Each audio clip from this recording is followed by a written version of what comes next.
Good morning, good afternoon, or good evening. Whatever time of the day it happens to be when you are tuning in to view this video over Chapter 12. I would like to take a moment and welcome you and trust that you all have at least begun reading the chapter before you watch this lecture video so that you will have a bit of an understanding of what I'm talking about. Uh, the discussion that I'm going to cover in this lecture video will help you on your study guide as well as help you on your chapter exam. So I hope that you tune in and you find some interesting bits of information as we work through chapter 12. Chapter 12 covers language and literacy. There are two preview questions that we're going to take a look at before we get into our discussion. Number one, how do children develop a good command of language and learn to read and write well? Do you feel that you are well prepared to teach these skills to children? Well, I happen to know each one of you, and I know for a fact that yes, you are prepared to teach these skills to children in your classroom. But hopefully, by the time we get through the end of this chapter, you will feel more confident about your teaching abilities and your skills in teaching children to speak correctly, learn to read, and learn to write well. Now, I emphasize here speak correctly, and we will unfold that idea and that thought throughout this lecture video. When we think about language development, there are actually two aspects: nonverbal and verbal language. Verbal language has to do with the receptive idea and expressive language ideas. There are 5 components of verbal language. First, let's look at phonemes. Phonemes is just basically another word for sound in language. There are morphemes. Morphemes are basically the smallest language unit that contains meaning, and that's where we break each word down into the specific sound that reveals a meaning. Then we have semantics. Semantics just merely means the meaning of these sounds. When I say a sound such as hello, what is the meaning of the sounds that you hear in the word hello? Syntax. You probably have heard that terminology used in your composition classes from your English comp instructors, telling you to work on your syntax in your essay. Syntax just simply means sentence structure or word organization. The way that you arrange the words in a sentence to convey the meaning that you're trying to convey. Sometimes we struggle with our syntax, and you may hear this terminology from your English instructor: tighten up your syntax. That means that you're using words loosely, you're throwing words in there that leave an awkward sound when the sentence is read aloud. So how you structure your words to convey the meaning that you're trying to convey, you will want to structure your syntax in the very best possible way without throwing in a whole lot of extra words and phrases that don't really belong. Pragmatics. Pragmatics is using language according to the sociocultural rules. Pragmatics.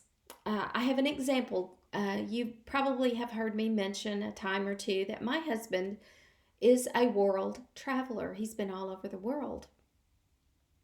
various countries. In each country, they have a different culture, they have a different way of saying things, and different words mean different things. When he was in Africa, he's been there several times. When he was in Africa, he learned very quickly that the word that we use for water here, we pronounce it water. He learned that if you pronounce that word in Africa, you are actually insulting someone in a very horribly bad way. Uh, so he learned very quickly to pronounce when he wanted a drink of water. He learned that he had to pronounce it water. Now, if you break down the spelling of the word water, we have Water. Here in the South, in Arkansas, most of us pronounce it water. Wader. In Africa, that's a horrible insult to someone. I understand it's probably one of the worst insults that you could convey to someone. So I remember the first time when after his return from Africa, he was really accentuating the letter T in water. And I thought, okay. And then he explained it to me one day. Well, that got my attention, and I thought, I don't want to sound offensive to anyone. So now, when I pronounce water, I say water with a T, which has also made me more attentive to how I pronounce other words. So I really try, at least in a public setting, I try to pronounce my words correctly. Does that mean I do it all the time? No, of course not. But I have been a little more conscious of it lately. Let's move on now. Phonological awareness. Let's take a look at this. Phonological awareness has to do with the ability to identify the phonemes or the sounds of language, just as I was expressing with the word water as opposed to water. Can you say the word plig without the L? Well, you can, but again, if you're referring to someone, you're calling them a pig. Plig, pig, without the L. Let's look at also some words that rhyme. I'm going to read these 3 words to you and tell me if you think that one of these words does not rhyme with the other 2. Bat, pad, had. Well, I hope you picked out the word bat as not being a rhyming word, because it does have the ah sound of a, as they all do, but the ending sound T is different from the ending sound D when pronounced correctly. Bat, pad, had. Pad and had both end with the D sound. Add. Bat has the T sound. Let me back up to this for just a moment. We spend a great deal of time with children in kindergarten, first and second grade, focusing on phonics. Even up into the third grade, we're still emphasizing the phonics sounds. And then we get a little lax with that as we mature, as we get older. We tend to leave off the final sound in words, and we become lazy with that. And then that leads, of course, to poor pronunciation of words.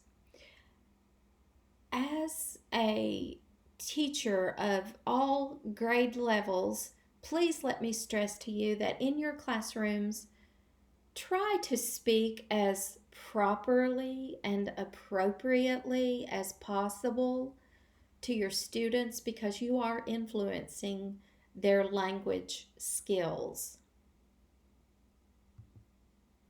Let's take a look now at age trends in language. In infancy and toddlerhood, infants first begin using nonverbal communication through their emotional expression. They make sounds in infancy.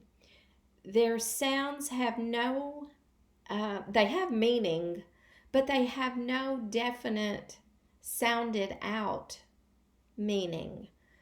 They don't know words yet, but they make noises, cooing sounds, whimpering sounds, and yes, they even make those blood-curdling screams when they are very hungry and we have not attended to them as quickly as they prefer. As they move more into toddlerhood, they still may not have their words properly articulated just yet, but they do learn tone of voice. They learn that from us, and they learn to make their noises with using a tone of voice. They also communicate through gestures, pointing, stomping their feet is another way of communicating through gestures. They then move into using gestures with words. This occurs as they move more into toddlerhood. They're beginning to make sounds that replicate words in their way of thinking, and they make gestures with those words, and then finally they are able to make words alone. I know you've heard me talk about my grandchildren all semester. I have a 2-year-old, a 3-year-old, and a 4-year-old. They each speak differently. The 2-year-old, she can speak one words or single words fairly well. She struggles with some, but the words that are most important to her, she can speak. Milk. That's one of her favorite things, is to have some milk. And you've heard me say over and over that she comes into my house and goes right to the refrigerator, and the first word after she says, Pippa, she will then say milk, because she knows that I keep milk on hand, because that's one of her favorite things. I don't like milk, so I do not keep it for me, but it's one of her favorite things, so I keep that on hand for her especially. And then my husband likes it too, but especially for her. But infancy into toddlerhood, they begin developing. They listen as infants, they hear it, and then they begin communicating those words as they move into toddlerhood. The age trends of language moving into early childhood. When we think about early childhood, we're now thinking about the preschoolers. By the time they get into, when they're in their 3-year-old age years, they are learning more words. They're putting more words together to make a sentence. By the time they're in their by the time they reach the age of 4 and 5 years old, they have become most or almost fluent in their speech. Adults tend to use child-directed speech, and we will talk more about this later in the chapter. But we see that in early childhood age levels, the children then begin to replace gestures with speech. So they move more away from pointing at something to actually communicating with words what they are wanting. Let's take a look now at the age trends in language, starting with birth to 8 months old. Um, at birth, infants prefer the human voice over other complex sounds. They prefer the female voice over the male voice. The female voice has a bit of a softer tone. It's not as loud, and it is quite a bit softer than the male voice.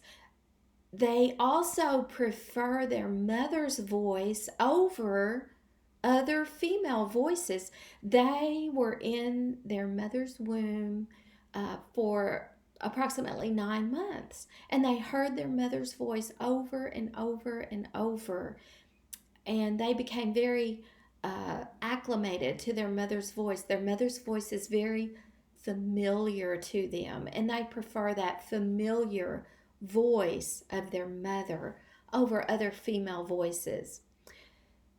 Their cries have different sound properties which convey different meanings.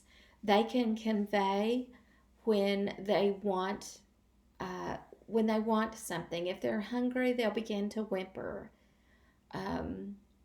If they haven't had anything to eat in quite a while and they feel like they are ravenous, they're going to scream. If they want attention,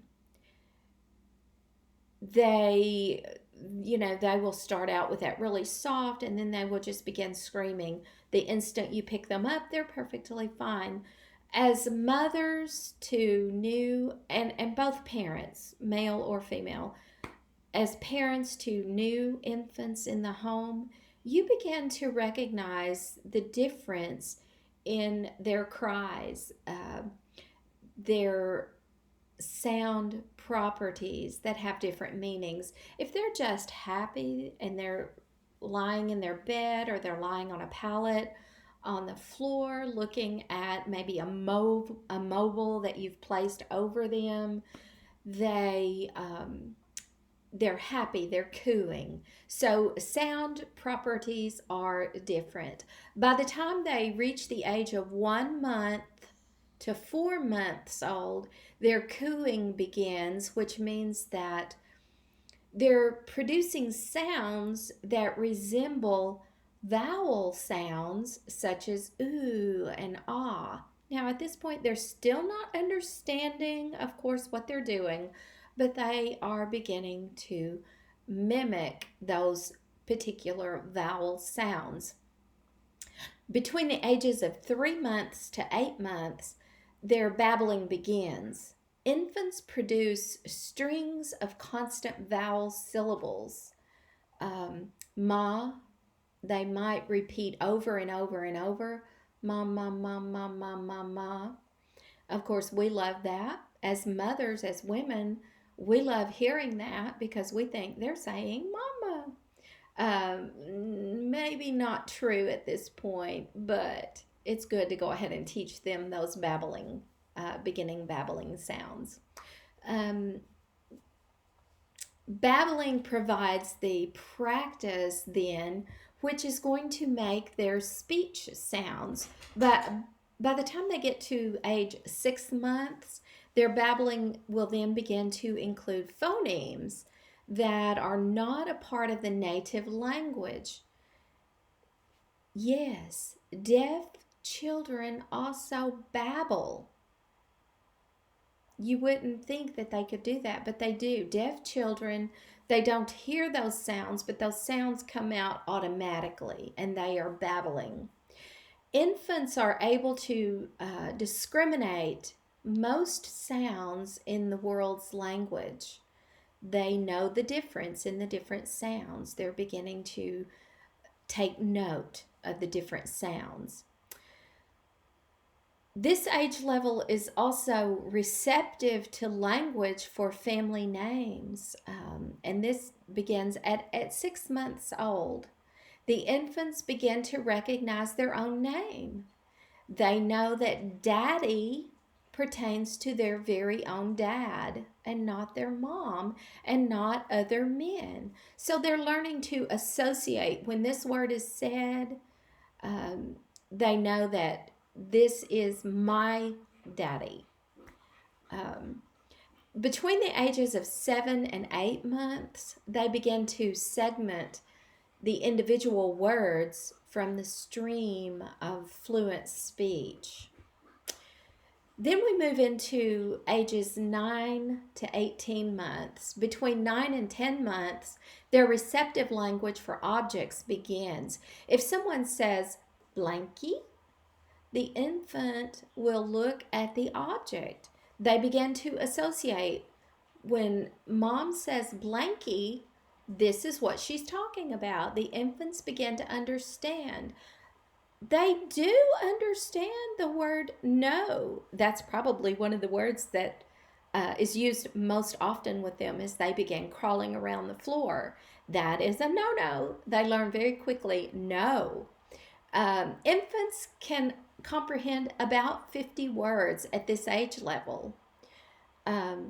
Now, they still are not able to say any of these words, but they begin to comprehend what these words mean.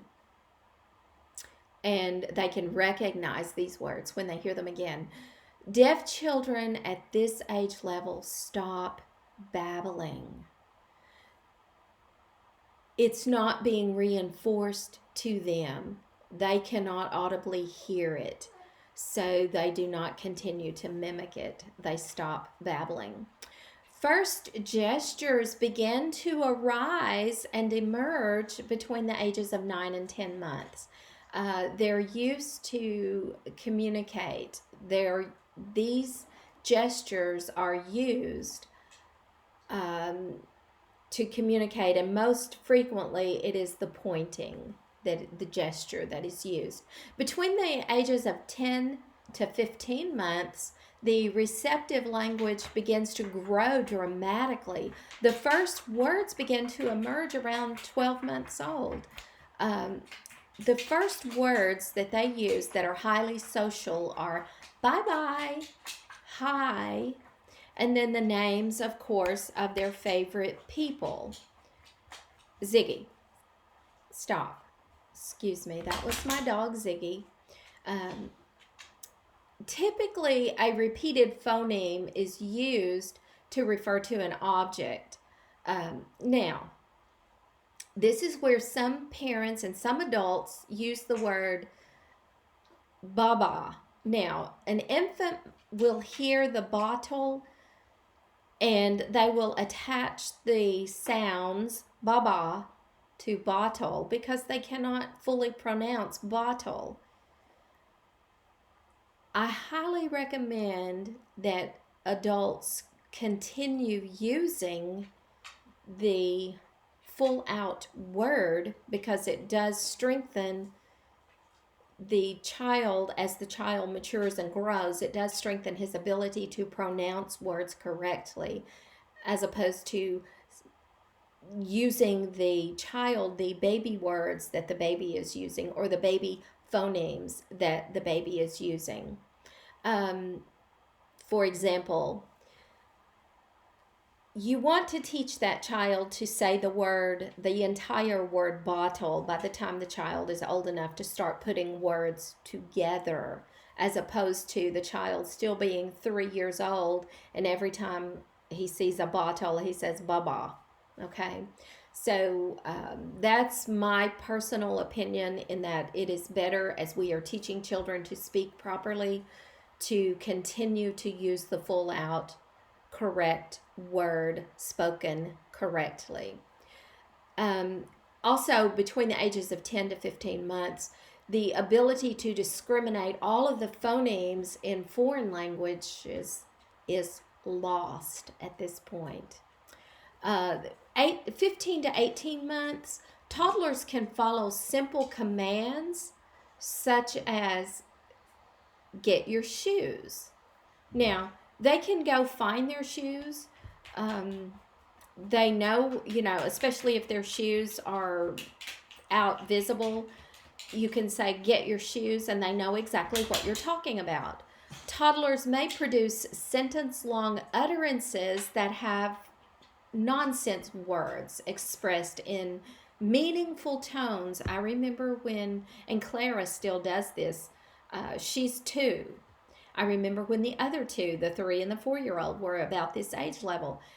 They would make gibberish sounds that sounded as though they were making a sentence.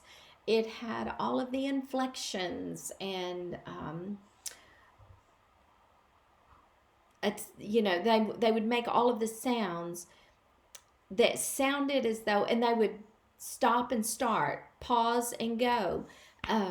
It sounded as though they were making sentences. This is very normal, very common for them. They are learning the meaningful tones that are used with words. They are learning holophrases. They're learning single word utterances with multiple meanings. Cookie may be used when they want a cookie, or when they want you to look because they see a cookie. So the word cookie may have several different meanings syntax wise to this age level. So you have to be able to interpret what are they actually meaning when they say cookie. They are learning the 50-word milestone at this point, or they have reached, I'm sorry, not learning, but they have finally reached the 50-word milestone. The average expressive vocabulary at this age level is about 50 words. When they reach the age of 18 months to 24 months, they begin to develop their first sentences, which is more than one word. And these sentences that they are developing are combined in a meaningful way. Now, this does not typically occur until the toddler knows already 50 to 200 words. The average length of utterances at this point is only about 2 words. This is the beginning of syntax and the telegraphic speech. This refers to sentences that sound like a telegram because there are no function words just yet, such as want cookie instead of I want a cookie. They just say want cookie. Okay. Many people text like that today. So we think telegraph. Let's also think in terms of texting. We text just basically the basic words to convey the meaning. But in terms of toddlerhood at this point, a toddler may be asking, where did mommy go, in the following sequence from word utterance to the telegraphic speech in a full sentence. At 12 months, they're saying, mommy. And at 17 months, and notice the inflection there, putting emphasis to make meaningful conveyances. At 17 months, they might say, mommy, go.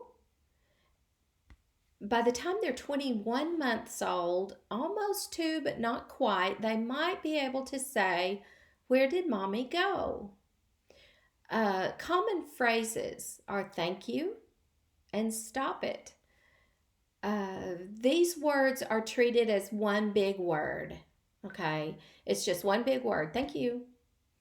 And welcome. You're welcome. That's another little phrase, 2 words that's babies, toddlers at this age level are learning.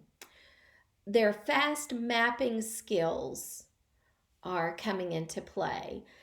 They're learning a new word from single exposure. This is evident, but children may need multiple exposures for the learning to stick. That's why it's so important that this is repeated, because they learn as it is practiced, as it is repeated to them. The ages of 24 months to 30 months, the average vocabulary is about 500 to 600 words. The grammatical words of and the, the articles and those prepositions, these are now used as children begin to speak in full sentences. Only 10 to 15% of 24 months old use these words or use the words the and these, but 50 to 60% of the 30-month-old toddlers will use these words. So you see, they begin learning these words at about the age of 24 months. These words are in full swing then by the time they are 30 months. There are age trends in language, even in the middle childhood age level. When they get to middle childhood, they have vocabulary explosion, about 20 words a day. Most words are figured out and not exactly taught to them at this age level. In adolescence, the vocabulary continues to grow. Many vocabulary words are learned through reading books, and that's why I can't stress enough in the adolescence years, in the grades 7 through 12, you've got those children, and yes, lower levels too, but especially, they tend to move away from that as they get older. They don't want to read books any longer. Reading books is a chore. If we can find whatever it takes to get these age groups, students, to reading novels, their vocabulary grows as they read new words, especially the classics. I cannot stress those enough. Using words that are unfamiliar in the novels and the books and textbooks too, yes, but pleasure reading also is wonderful at teaching vocabulary to students in the adolescence years, even adults. I learn new words when I read. I learn words that are not commonly used, and I learn how to incorporate those words into my vocabulary. Syntax continues to develop as the students grow and mature. Their sentences become longer and more complex. They move from using just simple sentences to compound, complex. They learn how to, I used to use the expression with my students when I taught English, meandering sentences that kind of meander through. Their improved pragmatics increases as the students begin to adapt to language or adapt language to the audience, and they develop more complex humor in their language skills. Language as core knowledge. Nativists believe believe rules of how words are put together to create meaning is an innate or a biologically determined method rather than a learned method. The attacks the operant conditioning explanation, or this idea attacks the operant conditioning explanation of language learning. The evidence here, children generate sentences as they have never learned. Learning language is too big a task to be done as rapidly as children do it. They catch on rather quickly. The contemporary view of language as the core knowledge is that vocabulary depends on practice and modeling. Children actively figure out vocabulary and syntax through analogy and through statistics. And it does not rule out the possibility of the core knowledge. What does language ability predict? Well, it predicts academic achievement as well as social competence. What predicts language ability? There are physical factors such as the genes they have inherited from their parents. Cognitive factors such as information processing ability. Emotional factors, the attachment and security that of parent responsiveness. Social factors predict language ability. This has to do with the joint attention, the theory of mind, and parents who use unusual words with their children. I remember all three of my children. I remember when they went to college, not to college, but to kindergarten. They all three had different kindergarten teachers. And I remember each one of the kindergarten teachers came to me very soon at the beginning of the school year and said something similar to this. Oh my goodness, every time I speak to your child, I feel like I'm speaking to a little adult. Well, I'm not saying this to brag, but I'm saying this. I spoke fluently and correctly to my children. I did not use baby talk with my children. I practiced proper grammar with my children, and I used words that children typically would not use so that my children could grow in their vocabulary. And I did this very, very early on, practically right after they were born, all the way up. And so they would go to school and they would have conversations with their teacher in ways that another adult might have conversations. And the teacher each one of their teachers were somewhat shocked because the majority of the kindergarten children coming in had that baby talk language and vocabulary. And let me explain what I mean by that. My husband's grandmother, she was precious. She's no longer with us. We miss her dearly. But she was absolutely precious. But she did that baby talk. And I remember my children at various, levels, but when they were 3 and 4 years old, Grandma Toon would say things to my children like, "Fudda-matta-widdy." Okay, that was her way of baby talking, saying, let me ask you, could you figure out what I was saying? Fudda-matta-widdy. Okay, she was trying to say, what's the matter with you?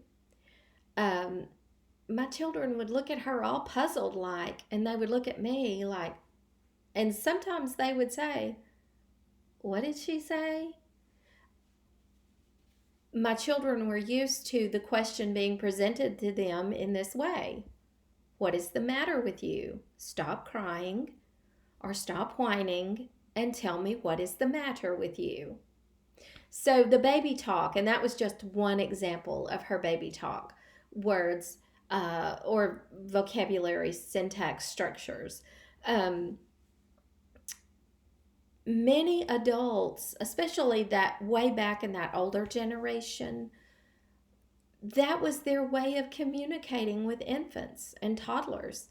But if the toddlers and the infants are taught up front the correct way to say the words and the sentences, they're going to be more affluent in this way. So social factors play a big role in how the child develops in his language abilities. this is and I'm going to just kind of present this to you and move on, but you can see the maternal responsiveness and how it predicts toddlers' verbal ability. And it varies. If there is a low response, of course, according to the orange, there is a low response, then there's going to be a low verbal ability. If there is a high responsiveness, yes, there's going to be the higher ability of language development and skills. Verbal observation. I just kind of covered this. Have you ever listened to different adults talk with children of similar ages? I brought out the example of my husband's grandmother. Now, she is not the only older person, she's just the one that was most prevalent in my mind at the moment. But talking to children will help them develop their language skills. Think about if a child is spoken to in that manner all the way until they go to school, they're going to go to school speaking in that manner. If milk, instead of just simply saying, "Do you want milk?" If the child grows up saying, milk, they're going to go to school in the cafeteria and they're going to say, "Yes, I want milk."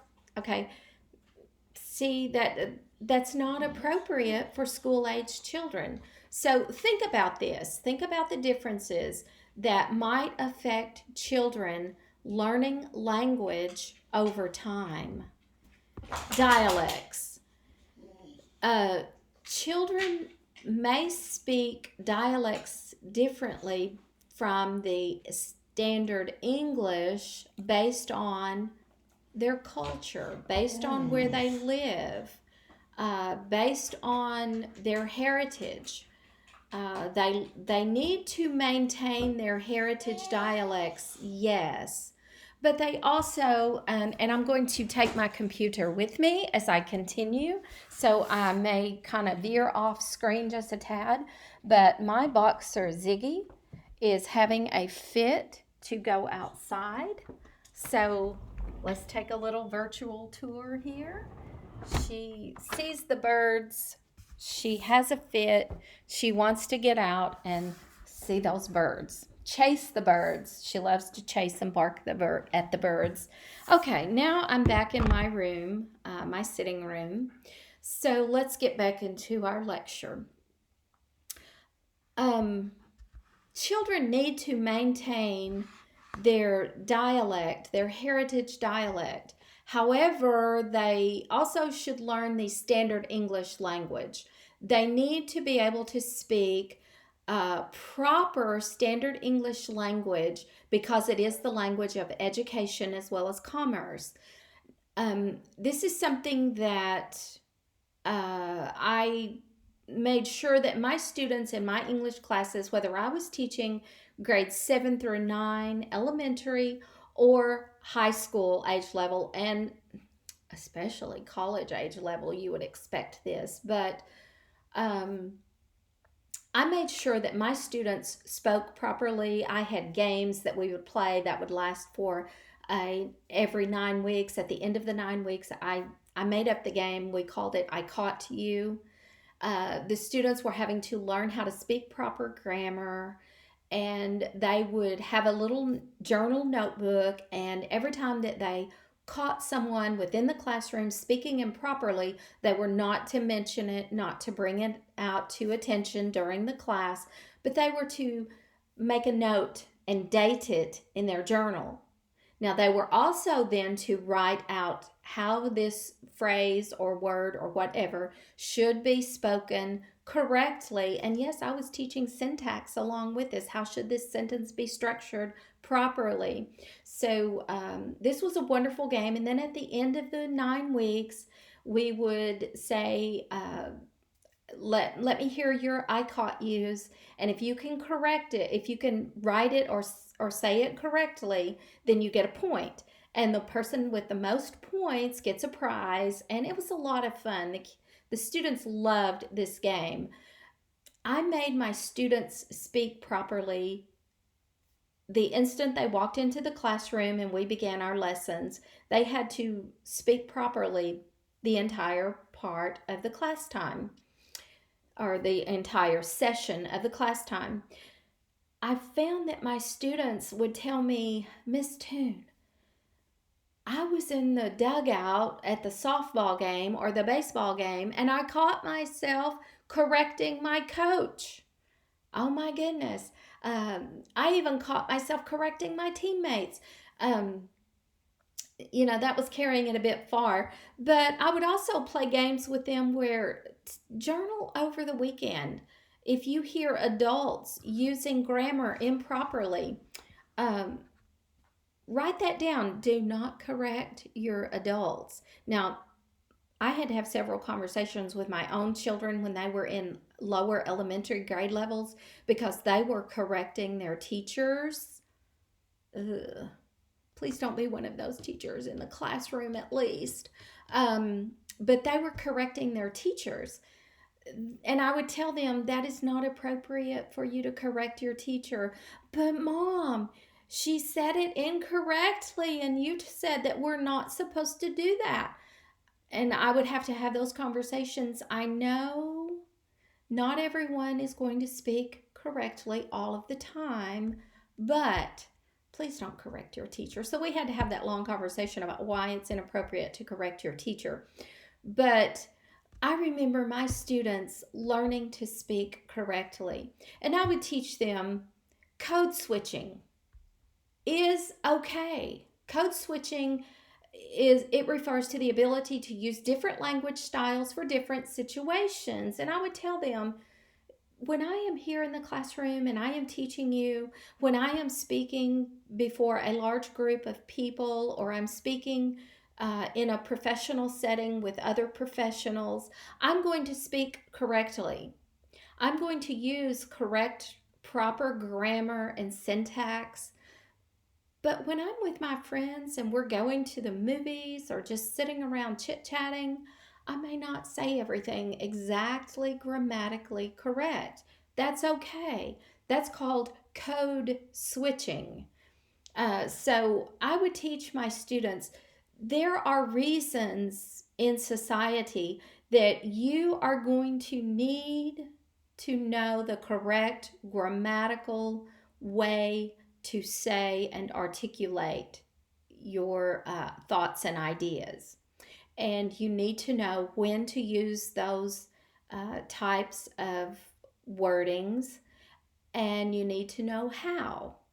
And you need to definitely use them appropriately. Even, even the athletes, not to stereotype, but we have a tendency to say, well, they're just an athlete, so it doesn't matter. Wrong, because if they end up being interviewed by the local TV, news media, or whatever, they need to sound correct over the news media. So when they are going for job interviews, they need to be able to speak correctly. There are all kinds of reasons that certain social settings and certain professional settings, they must have the proper English standard language, and they must know how to use it. So it's very important. Many of them may not get this in their home setting. So you, as the classroom teacher, model it before your students and teach them how to do it appropriately. And make a game out of it, such as I did. Make up your own game. Use my game. I'm okay if you use my game. I did not put a patent on it or anything. Use my game. Make up a game in which you are making it fun for your students to learn proper speaking skills. African American Vernacular English. Say axe, business, and posed to for ask. That was hard for me. You probably noticed. Axe for ask. business for business, and posed to for supposed to. I struggle with that, but there is a large group of people that do use those terminologies. They use that pronunciation. Stress the first syllable of words. Police and Detroit. If you've ever watched Madea, and I love Madea, she calls the police, she'll say the police or the popo. That's funny. That's great in comedies, but it is not the standard English language. They omit the possessives. S as in that man hat instead of that man's hat is on the table. They sometimes omit the final ed, as in they talk yesterday. It should be they talked yesterday. They will also omit contractions such as she done well.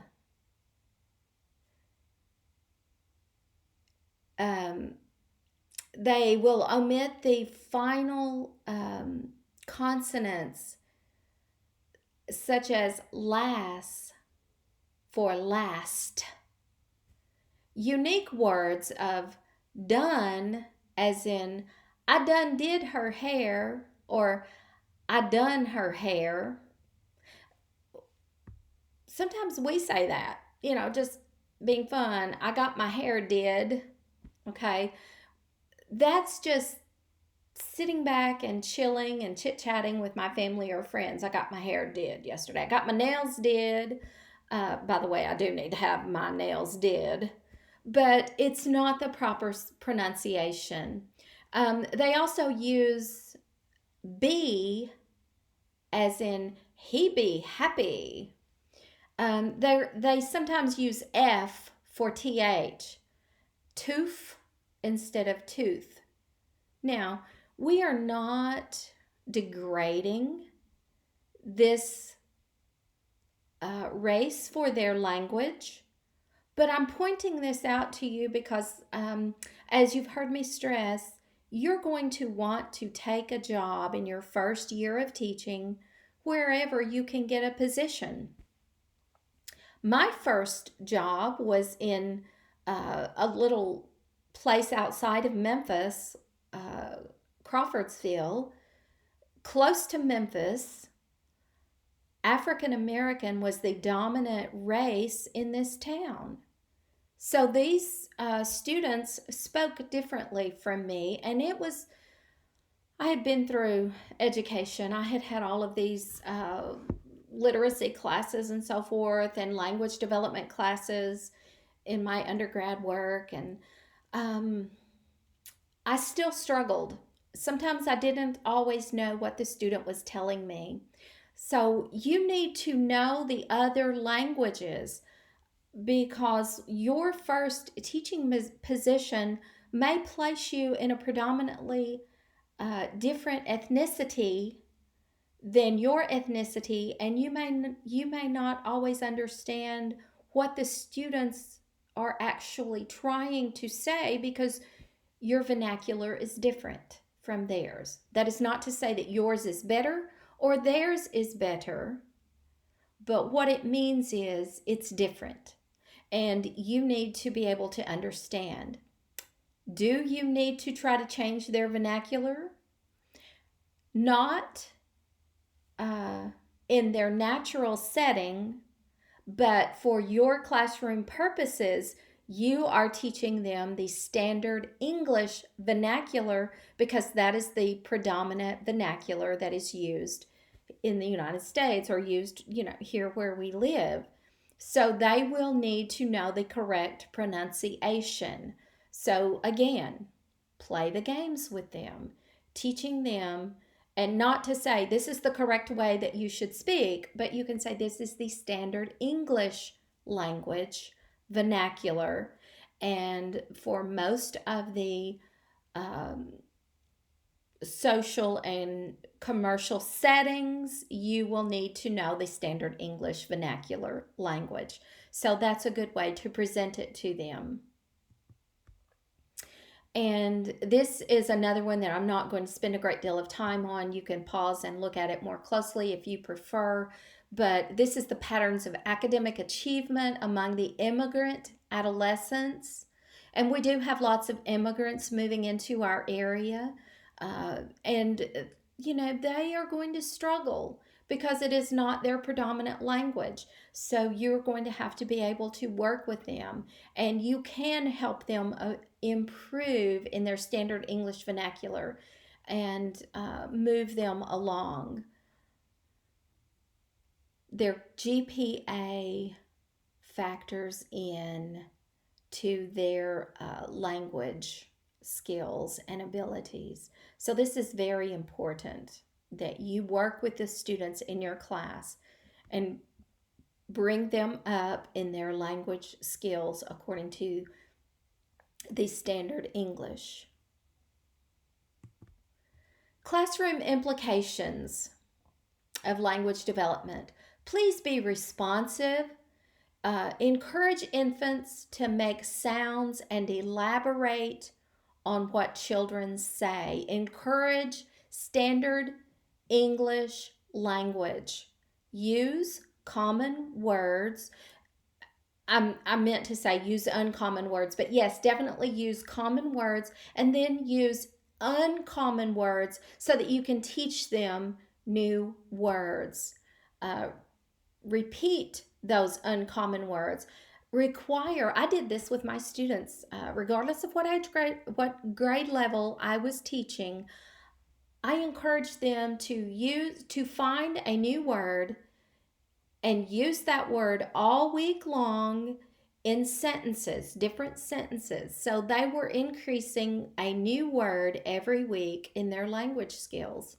Read to the students and encourage them to read. As a high school teacher, I had students who struggled with reading the classical novels. Yes, even I just went blank. Dickens. I'm trying to think of Dickens. A Christmas Carol. David Copperfield. They had trouble reading his novels because of the language. It was uncommon wording in those novels to the students. A lot of times, Shakespeare especially, was difficult for the students.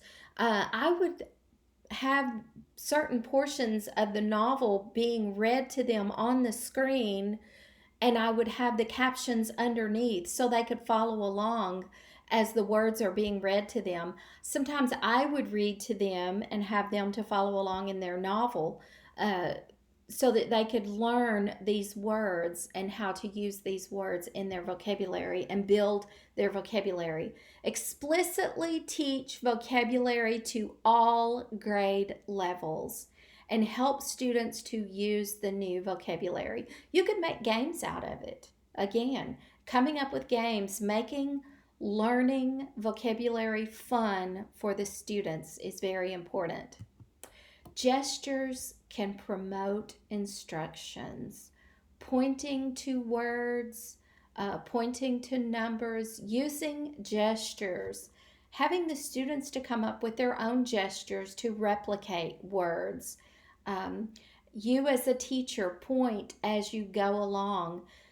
And that's why I would have sometimes I would do the audio novels and have the words on the screen so that the students could follow along, because the gestures of following along with the wording is very important.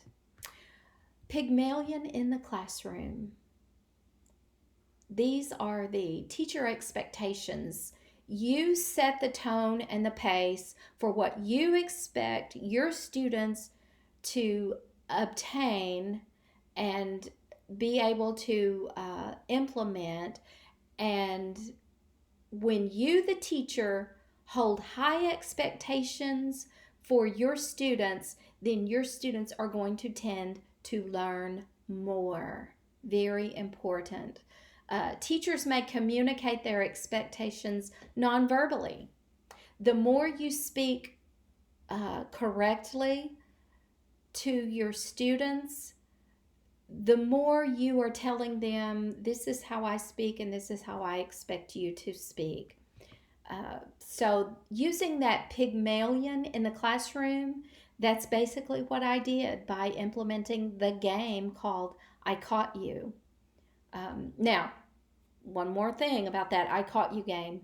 If they could not tell me how that phrase or that word or that sentence should be stated correctly, they did not get a point. So we're reinforcing the correct format, not just I caught you using poor grammar, but how should it be said correctly.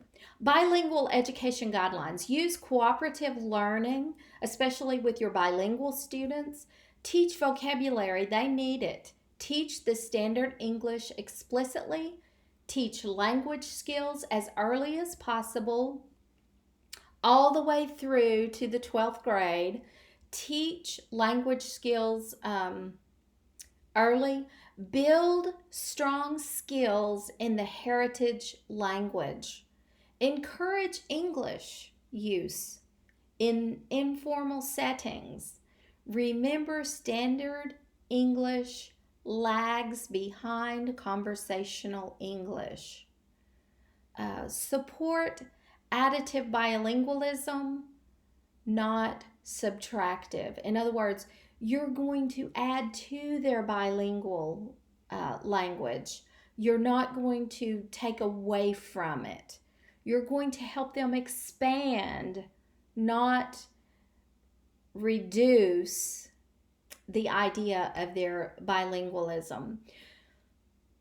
I remember I had a student, or I had several students when I taught in Batesville High School.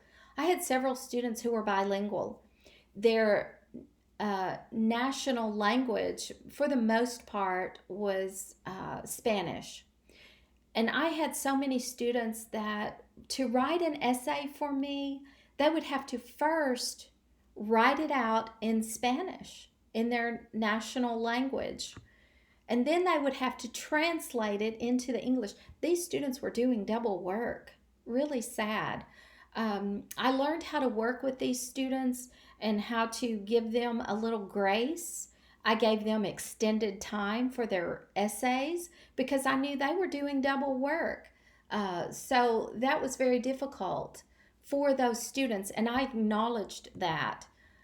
I'm going to skip over this. You can go back and pause this. I just kind of explained it a little bit and this is in your textbook. Go back and look over this. My computer battery is low. I did not realize it was this low when I began this lecture video, so that's why I'm going to move on. But here is a Mother's Day note. You notice the difference in literacy.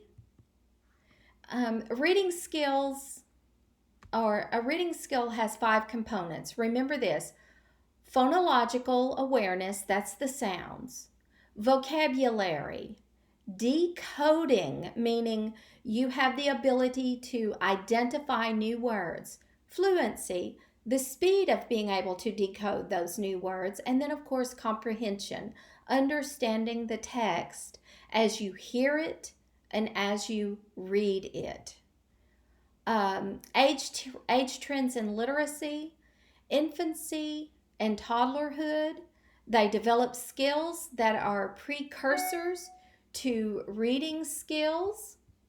They print or the printed concepts, such as reading books or having books read to them from left to right. They write in scribbles at first, and then the emergent literacy skills begin to progress. This is naming letters and repeating a story. The age trends in literacy in early childhood, we see the first written word is usually their own name. In kindergarten, they learn to form letters. They engage in storybook reading. they are writing, it begins to look like letters, and then they learn how to pair letters with sounds. Um, Writing sample of a preschool, a 4-year-old child, this is what their shopping list will look like. This is a writing sample from a kindergarten child. Dad, mom, sister, brother, baby. Some of the letters are reversed, and that's very common. That is not to say, oh my goodness, my child is dyslexic, or this student is dyslexic. Remember, this is common at the beginning stages of learning to write letters. In the middle-aged child years, children begin to read independently. They learn to write. Around the grade of fourth grade level, they use reading and writing, and they begin to write longer pieces. They begin to revise their writing more, and their writing becomes more readier or more reader friendly. This is a writing sample of a first grade child. I'm not even going to attempt, but you can pause the camera or pause the video and attempt to decipher this. And this is the writing sample of a child at the end of the first grade level. Dear Jerry, thanks for the poetry. I really like it. I enjoyed it. My class is going for a field trip. Excuse me. My class is going for a field trip. My teacher's name this year is Miss Bolin. My class is starting the Mad Minute. In the Mad Minute, you have to do 30 math problems. The highest score I got was 29. Okay, notice I had difficulty discerning that, but I was able to decipher what the child was trying to say by the end of the first grade. This is a fifth grade writing sample. And you see it's a lot more fluent. It's better articulated. There are still some errors, yes. But the syntax, you see here, it's not perfect, but it is much better by the fifth grade level. In adolescence, we see improved reading fluency, automatic. The reading fluency becomes more automatic. We see the improved vocabulary and comprehension. Writing has more connectors, using connector words such as however and therefore. We see the increased organization and the complexity of their thought processes, including their conflicting views. This is a 12th grade writing sample. You can pause the screen and read this for yourself, but I'm going to move on. But you see the abstract here. And by the way, I was very impressed when I read over this myself. He has developed a very good abstract. Specific reading disability. A learning disability in which the child with a normal intelligence and exposure to print has difficulty reading. And this is characterized by their difficulty in decoding and recognizing words accurately or fluently. And this is also known as dyslexia. I had lots of students throughout my years of teaching who struggled with dyslexia, who had dyslexia and struggled with their reading skills. You can develop ways of working with these students. Intervention is high quality reading instruction. Their reading instruction has to be dealt with differently. I highly encourage that you find audiobooks in which they follow along and they learn how to decode and decipher through the words as the words are being read aloud to them. So then their brain will learn to look at this word, that this is how I'm seeing this word, and this is how this word is being pronounced on the audio. So every time I see this word, this is what it is. So using audiobooks with students really helps them with their dyslexia. Out of school writing. This is when they are out of school. This is their sociocultural vernacular based on their social setting with their friends. Brat, what's up? Okay, and I'm not going to read that whole thing for you. Take your time and read through it. But you see, this is, and this is something that was pointed out, crossing out the O's because this represents their rival gang. Okay, so they're bringing attention to that. There are lots of things that you need to know about your students, especially depending on the area in which you are teaching. And this is one of those things that is pointed out. Their out of school writing strategies. Have them to write in their own language. Write a friend using your own vernacular, your own dialect. How would you write a letter to one of your best friends? Okay. And you can read between the lines as to their out of school speaking and writing techniques. School makes a difference. District A tends to be higher than District B. Moving through the student test scores. This is a first grade level reading score. Please be, even if your whole district is not, please be the classroom teacher that stresses, teaches, models, and emphasizes correct grammar and proper speaking and writing skills according to standard English language in your classroom. I'm moving along very quickly because, as I said, my battery is about to go. Promoting phonological awareness and decoding skills. Directly teach names of letters and sounds. This is with the early childhood students and the younger grade level students. Use games and rhymes to teach phonemes. Give spelling lists. Read to students. Talk about the book, read familiar and unfamiliar books, and read information books on all grade levels. Read books, familiar and unfamiliar. Read to your students. When you give those spelling lists, I have had students to say, I missed this word because my teacher didn't pronounce it correctly. Teachers get lazy with their pronunciation, and students will suffer. So please be very careful when you are doing spelling lists with your students and you are expecting them to write out the word correctly based on how you pronounced the word. Be very, very careful of that. Be attentive to that.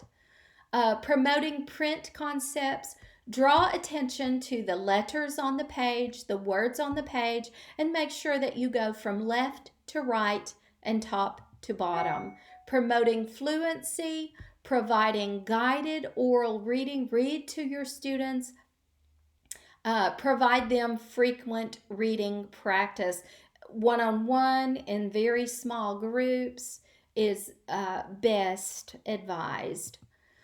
Promoting vocabulary and reading comprehension. Teach them comprehension strategies. Discuss text and have the students to critique and to question what they just read.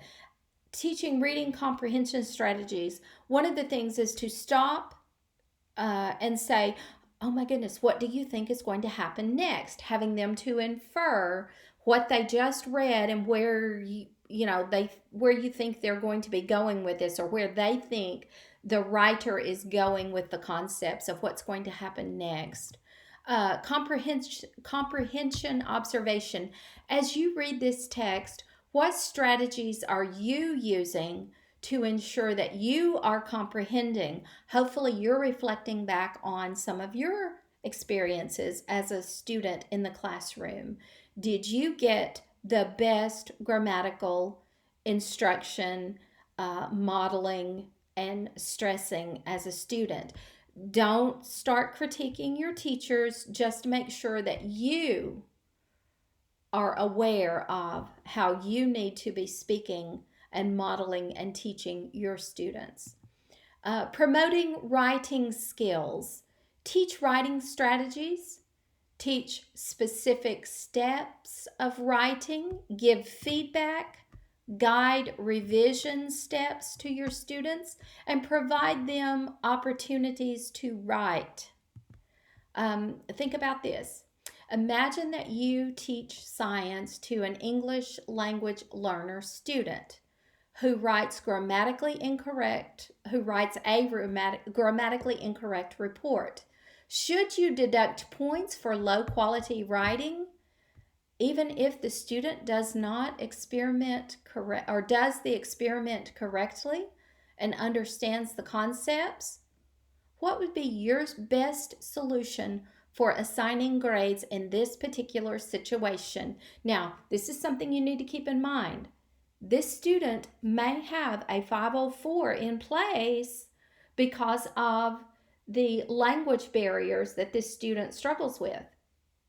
So if this student is an ELL student, you may need to take into consideration that the student derived at the correct concepts, but he didn't articulate it correctly.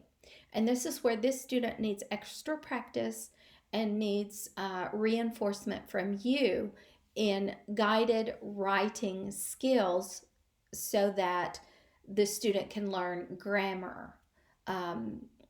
Think about that. If the student has the 504 in place, you definitely need to accommodate that student based on that student's language barrier. Okay? Behaviorism and literacy. Make sure that you set goals for how you expect your students to behave with literacy. Reinforce that behavior. Use drill and practice with feedback. Master low-level skills first, and then scaffold and build up and use phonics. Piaget's theory and literacy. Students construct their own knowledge. Provide a print-rich environment. Encourage authentic writing. Write a note to dad. Write a letter to the editor. Come up with authentic writing practices. Don't just tell them to write a paragraph about such and such just because. But if you can give them an authentic assignment, that this assignment is going to have meaning to you, then they will come more near getting involved in that writing assignment and doing it appropriately and correctly. Give the students hands-on activities, especially with the young learners, but all age levels need hands-on activities when it comes to writing. Vygotsky's sociocultural theory and literacy. Vygotsky believes that social interaction is culturally organized. Apprenticeship with an expert or a teacher, scaffolding by the expert in the zone of the proximal development, and then cooperative learning or reciprocal teaching is very important to teaching literacy. And again, I'm moving very, very quickly. Information processing and literacy has to do with teach strategies for memorizing as well as problem solving. Provide extensive background knowledge to the students as you are teaching them, and make literacy automatic in order to reduce working memory load. Okay, this is the end of this video. Please email me if you have any questions or you have something that you would like to comment about. Please